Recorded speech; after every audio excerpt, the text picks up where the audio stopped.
Halo teman-teman traders, selamat malam. Ketemu lagi dengan saya Ari dari Noob Traders. Hari ini di channel YouTube saya Noob Traders, saya akan menyampaikan tentang buy on breakout ya. Ini episode keempat dan saya akan membahas mengenai buy on breakout. Saya akan sharing sedikit mengenai buy on breakout. Apa sih itu buy on breakout?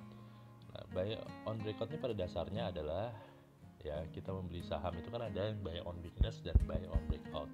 Buy on weakness kemarin saya sudah bahas bahwa kita membeli saham dalam kondisi dia sedang koreksi, tapi kita bisa ukur koreksinya sampai seberapa dan di mana level harga terbaik untuk kita kembali entry dan caranya bagaimana. Nah, saat ini saya akan membahas mengenai buy on breakout, di mana pada saat kita terlewat momen buy on weakness tersebut, ya kita juga bisa mengukur di level harga mana kira-kira setelah ditembus bisa menjadi satu momentum bahwa dia akan naik lebih tinggi ya. Jadi tidak perlu ketakutan kita ketinggalan kereta, karena ada momen-momen tertentu di level harga tertentu yang ada kemungkinan besar setelah dia breakout level resisten tersebut ya, itu resisten kuat biasanya. Setelah bisa di breakout, otomatis resisten itu akan menjadi support yang kuat dan harga akan melambung tinggi ya. Jadi tidak perlu khawatir di saat kita tidak kebagian pada saat buy on weakness setelah saham itu koreksi atau kondisinya adalah saham yang terus naik ya. Kita bisa lihat bahwa ada momen yang kita bisa ambil ya, nggak perlu takut, nggak perlu FOMO, nggak perlu buru-buru juga. Kita lihat, kita cermati baik-baik, kita analisa baik-baik di mana momen tersebut, di mana level harga terbaik untuk kita bisa entry ya.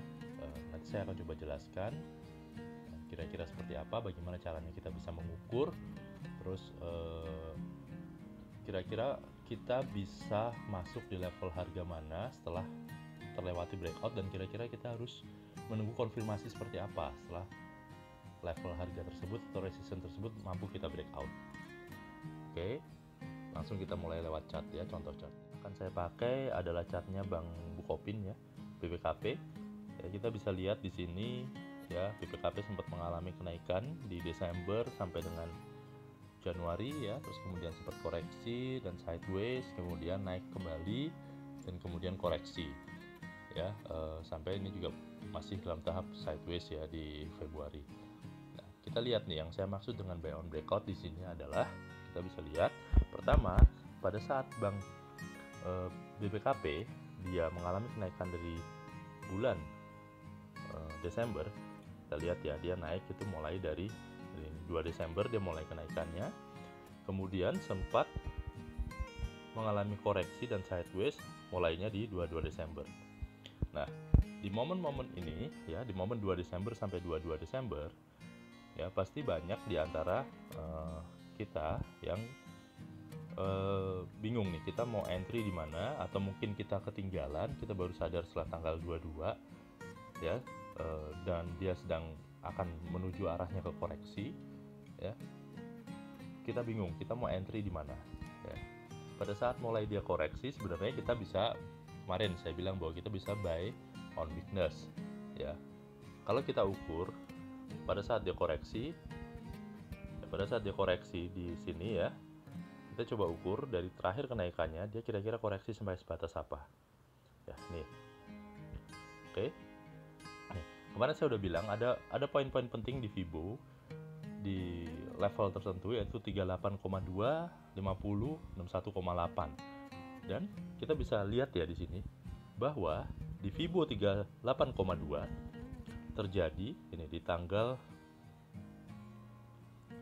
4 Januari terjadi pantulan ya.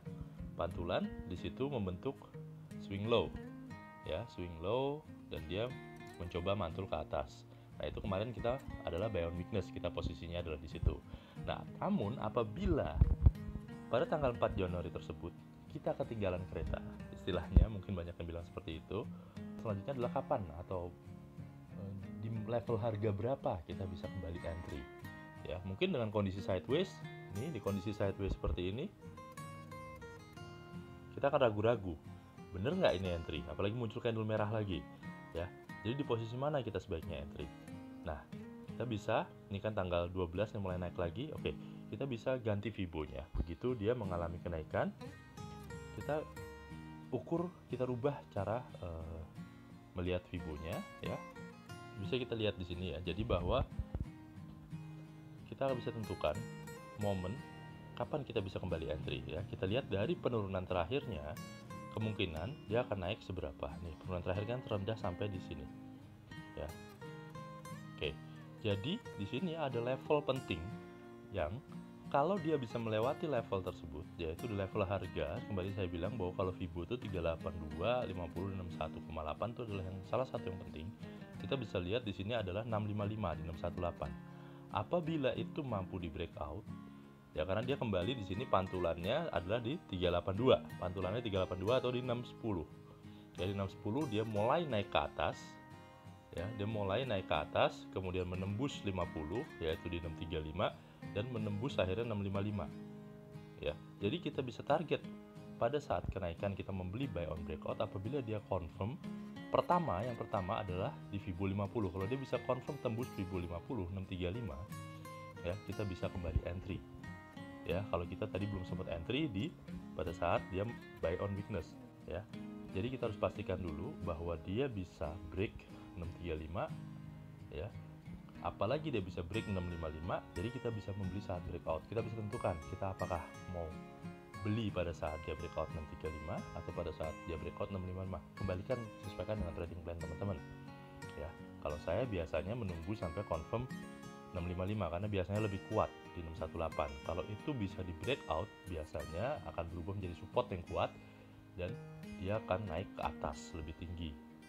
Ya. Jadi itulah salah satu cara atau momentum teman-teman bisa membeli melalui buy on breakout. Jadi membeli buy on breakout itu pada dasarnya adalah kita membeli saat saham itu menguat dan confirm menembus atau breakout dari level resisten terkuatnya. Ya, salah satu menentukan resistennya adalah paling gampang dengan Fibo, ya Fibonacci, atau bisa juga dengan moving average, ya, atau dengan historical candle sebelumnya. Misalkan kita mau pakai dengan historical candle sebelumnya, kita bisa rubah dulu ini ke weekly. Nah, kalau kita lihat level harga BBKP, ya, nih ada di sini ada periode sideways, ya periode sideways di sini cukup panjang ini, ya di sini. Nah, di periode sideways ini merupakan salah satu juga titik penting, ya di harga BBKP, ya di level harga BBKP itu di sekitar 570 ya 570 sampai dengan 650 atau 670 mungkin. Coba kita tarik garis horizontal ya di sini di level ini sebentar. Nah, di level ini coba kita turunkan sedikit di sini. Ya, di sini di 585 sampai dengan di sini 660 ya. Itu merupakan level sideways yang cukup lama dari tahun 2017 ya, nih 2017 sampai 2018. Jadi itu bisa menjadi salah satu poin juga untuk kita melihat bahwa itu adalah resisten penting, resisten kuat yang apabila di breakout maka itu potensi untuk harga BBKP lanjut naik ya cukup tinggi dan itu akan menjadi support kuat. Oke, kita kembali ke level yang daily, ke time frame yang daily ya. Ini kita kembali ke time frame daily. Nah, bisa dilihat ya, terbuktikan di level dia breakout adalah di 660. Setelah dia melewati 660, BBKP langsung naik dengan cukup tinggi ya. Bisa dilihat dia sempat naik, tertingginya ada di, bisa lihat di sini sampai dengan 845 ya, itu tertingginya setelah dia breakout dari 660. Kalau kita bandingkan tadi dengan kita coba tarik Fibo, apakah berbeda jauh dari terakhir dia koreksinya? Kita tarik Fibo, kira-kira dia akan naik di mana? Nah, kita lihat 660 ada di Fibo 61,8. Wah, suatu kebetulan yang luar biasa ya. Sebenarnya bukan kebetulan juga, karena Fibo itu benar juga melihat bahwa secara historical ya, dia menarik secara historical bahwa ada level-level harga tertentu yang dianggap penting dan itu bisa menjadi satu level harga yang bisa menandakan satu reversal, entah itu bullish reversal atau entah itu bearish reversal, dan itu juga bisa juga merupakan satu tanda atau level harga yang sangat penting untuk perubahan dari resisten kuat menjadi support yang kuat apabila berhasil di breakout. Begitu juga sebaliknya, apabila berhasil di breakdown, maka itu akan menjadi satu resisten kuat ya, yang sebelumnya menjadi support kuat. Oke, kita hapus dulu. Nah, sudah semakin jelas ya seharusnya teman-teman bahwa jangan pernah ketakutan untuk ketinggalan kereta ya, karena dengan analisa yang baik, dengan tidak perlu terlalu banyak analisa ya, dengan analisa yang baik teman-teman bisa menentukan kira-kira level harga mana ya kita bisa entry ya. Ini kondisi kalau kita ternyata sudah ketinggalan di awal, pada saat dia membentuk swing low di level pada saat dia koreksi.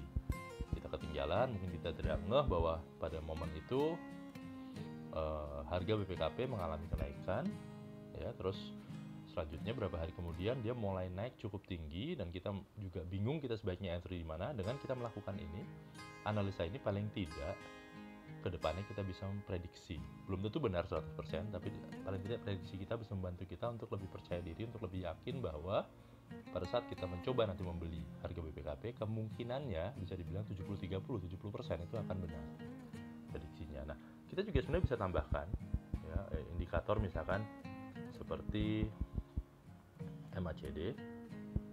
Kita bisa lihat juga di momen ya tanggal 12 Januari ya, di situ ada garis MACD mulai naik dan volume juga tinggi ya. Di situ kita bisa lihat bahwa ada momentum sebenarnya pada saat, jadi misalkan ini pada saat awal sesi kita ngelihat ada pergerakan seperti ini ya, dan kita sudah ukur bahwa di level resisten terkuat di 660 sudah didekati mungkin oleh harga BPKP pada saat itu. Jadi ini kita masih bursa masih open ya, kita melihat di kondisi bursa masih open. Di situ volume kita lihat meningkat dan garis MACD juga sudah mulai kembali mengarah ke atas setelah awalnya menyempit, melandai kembali naik ke atas. Nah, terus kita perhatikan juga bahwa confirm harga BPKP dia breakout dari 660. Nah, pada saat itulah kita bisa coba untuk entry ya. Dan terbukti setelah kita entry dia naik sampai terakhir ke level 845 ya. Jadi itulah poin-poin penting yang perlu kita perhatikan pada saat kita mau membeli dengan kondisi buy on breakout. Oke, saya harap penjelasan saya cukup jelas ya teman-teman, dan juga saya minta bantuan untuk support channel ini. Semoga saya bisa lebih semangat lagi nantinya untuk membuat video-video baru, dan video saya lebih banyak mungkin saya tampilkan adalah sharing ya kepada teman-teman semua dengan cara yang simple, tidak perlu banyak bicara teori, dengan cara yang simple dan praktikal, jadi teman-teman lebih paham ya. Dengan contoh langsung teman-teman lebih paham, lebih bisa nantinya ke depan untuk melakukan analisa sendiri, tidak bergantung lagi kepada orang lain ya. Jadi terima kasih sudah meluangkan waktu untuk menonton video saya. Jangan lupa support saya dengan subscribe, like, dan komen jika teman-teman berkenan, dan bisa minta tolong untuk di-share ke teman-teman yang lain ya, khususnya untuk teman-teman trader pemula yang akan mulai trading saham. Oke, selamat malam teman-teman. Saya berjumpa kembali di video saya selanjutnya.